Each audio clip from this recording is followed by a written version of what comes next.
The Pokemon Company has suffered a massive security breach, and the bandits were able to get away with just a humongous amount of data lifted from the Pokemon servers. In my mind, these servers were being kept in a tightly guarded train car heading across the American West. Hackers rode up along the train on their horses, and well, I think now you can imagine the rest.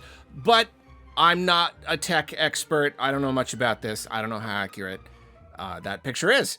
And it seems the data included in this breach, hack, leak, whatever you want to call it, covers a very, very wide range of all kinds of possible information. On the more damaging and unfortunate side, you have leaked employee information for just a humongous number of employees. Pokemon Company is a very large company, and it seems that the email addresses and possibly other sensitive information of a huge number of them, employees and ex-employees, they're all essentially doxxed now, so great. Thank you, hackers. Putting real people's lives and livelihood in danger. Real classy. And then, of course, you've got just a bunch of information about Pokemon stuff. I am not gonna go over everything. I think it would not be possible, and I think it's one of those things where there's so much data, people are still sifting through it and trying to interpret it, and so I'm sure that there will be many sources that will provide you with a lot of specific details of all this stuff. And of course, like, who wants that many spoilers, you know? Like, I don't want to know all of their games that are all coming up, all the secrets and surprises that are waiting for us. And that is the thing, though, is out of all this, we don't know all. It's not like you have this, like, detailed document that they get from the servers that just says all the games that are in development and all the ones that aren't. Like, so much of this stuff could be outdated information. Some of these projects could be canceled projects. I will hit a few, hopefully not very spoilery highlights. Like, there's information about Pokemon Legends ZA. It seems that it is definitely coming to the regular Switch. We don't know if it's coming to the Switch 2 or not, but, like, one source says that it might even be, like, done, which is weird. I think it'll be annoying if it comes out and it's anything less than perfectly polished if it's already done now and it's just, like, sitting there. But yeah, I mean, there's, like, information about the story and the setting, pretty much just, like, a little breakdown of the game. There's information about, like, the Pokemon anime. There's information about potential Pokemon live-action movies. I guess this is a thing that I won't get super into, but there's a little bit of information in there.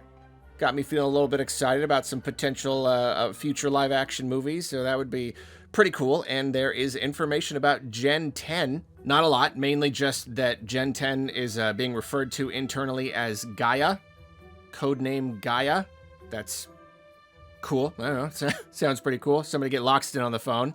It also seems to give us potentially the code name for the Switch 2, but of course I'm not going to be talking about that in this video.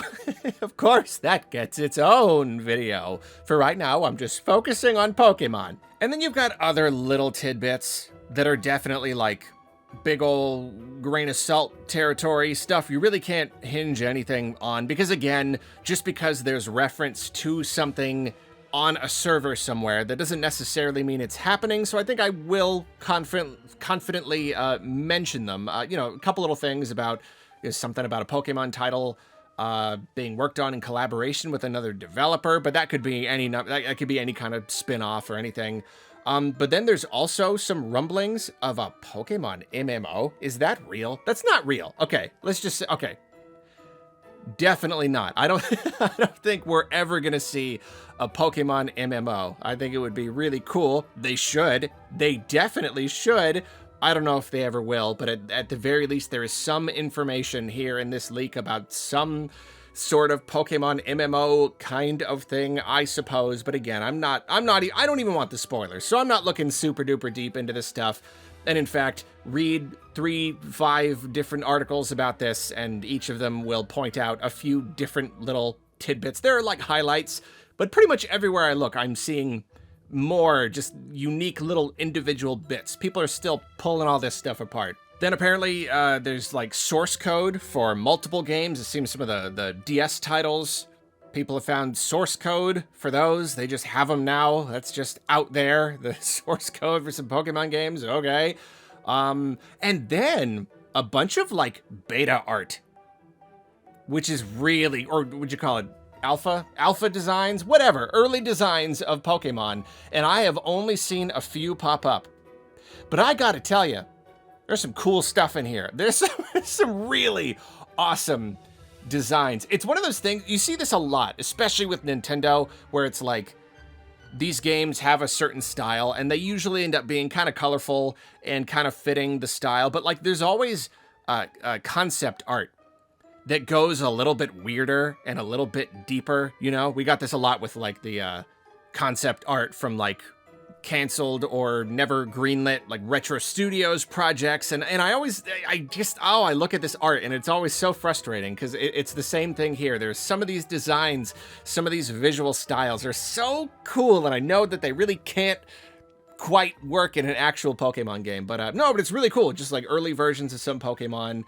I feel like there's even a Pokemon with like Missing No kind of like integrated visually. Like I hear they were actually considering canonizing Missing No, which I think would be the coolest thing ever. I hope they do that someday. It would just blow my mind. But yeah, I mean, I kind of do. I mean, it's that thing.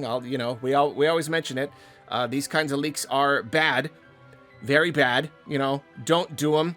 It's super illegal and it's super unfair, and you can hate the Pokemon Company all you want, but when you spoil all these surprises and get all this info you're not supposed to have, you're not just sticking it to the man. You're also hurting a lot of people. You're hurting a lot of the people who would have been pleasantly surprised by this stuff. You're hurting the employees. And obviously all of the leaked personal employee data, like that's all awful. But then, of course, we all look at what gets leaked and we all share in this horrible cyclical process. The forbidden information is there, and we can't help but enjoy it. I know, and then I make a video on it. I know. And this is me pointing it out, and me pointing it out does not excuse me. This does not fix what is going on. This does not absolve me of any fault in my place in this whole awful journalism, sensational, circusy mess. And yet I have to say it anyway, because then, I don't know, I feel like 0.1% better about it. Whatever, moving on. There's a lot of interesting information in here. There just is, especially just like the early designs. I just think that's great. And you know, and I will, of course it does not excuse the actions of the hackers, but I do agree with a lot of people that it is frustrating how secretive Pokemon and Nintendo are, where it's like, what would be the harm of showing us some of this stuff? Of giving us these little tastes of history? We rely on data leaks just to get little insights into the development, the creative process that goes into these games and these creature designs. It's just really frustrating. It's really frustrating, especially, yeah, like, as a lot of people are pointing out, Nintendo, you know, they just opened the Nintendo Museum. It's a museum, and yet there's very little in the way of actual, like, interesting background info, you know, like, kind of secrets revealed. It's really just kind of like showing off a bunch of stuff, and it's frustrating. Like, this stuff, these early designs, a lot of it really, it belongs in a museum. If not a museum, then at least somewhere, an art book or something, but whatever. Kind of some cool designs in there, whatever, I don't know. Game Freak has acknowledged the leak. They put out a statement and saying it happened. We're sorry. We're gonna try not to let it happen again, essentially. It's funny though, because they are only referencing the employee information getting leaked. They've not said anything about the other info, and I think this is funny. It's one of those things where it's like you can't even... I think it is so uncomfortable to them, the fact that this stuff got leaked, more so than the employee stuff. The employee stuff is bad, but that's one where you really do have to just like look at it just right in the eye and just be like, yep, this happened. We need to address it, and we're sorry to all the employees. But as far as like info, secret, private info about projects and potentially unannounced projects, that stuff getting out, like, that hurts. You know, for a company this secretive, this is their laundry just being put out to air in front of everyone. This is Game Freak, this is Pokemon Company's underwear up on the clothesline for everyone to see, hoisted up on the flagpole. And it's so uncomfortable to them and so like mortifying. They just have to not say anything about it. You just got to keep trucking on and just pretend like it didn't happen, you know? Because it's like if you acknowledge any of it, then that just gives it more power. Then any information that comes out of these leaks, people take this info and say like, oh, look, this confirms such and such. Anything the Pokemon Company says about this info to validate it in any way, I don't know if, like, practically speaking, that's really going to make a big difference, but I can see the thinking behind just not saying a thing. Pretend like this never, ever happened. We will not confirm or deny any piece of information that came out of this. You should not have been looking at it at all. So we are not going to talk about it. And we are just going to hope that this information stays in certain internet circles. I mean, obviously, you know, the publications, the Arlos, they're picking up some of it and they're spreading it around. But like, hopefully it just stays there. You know, there's a little media storm where at least people who are online, at least people who are reading articles and stuff, it's not everybody. It's really not everybody. You know, most of their paying customers are probably not going to see this stuff. So better to just keep things quiet and wait till it all blows over. So yeah, who's to say how much more is going to come out of this? I don't know if this is just the first batch of information and people really, I mean, I'm sure they are still pulling it apart to a degree. Have they already gotten the big hitters? I don't know. Is there going to be more? I know, like, you know, Nintendo had that big Giga leak some time back, and even that was kind of a long process of pulling stuff out of it. And then Sony had their leak. This is a thing now. This is a real thing. Apparently it's not that hard.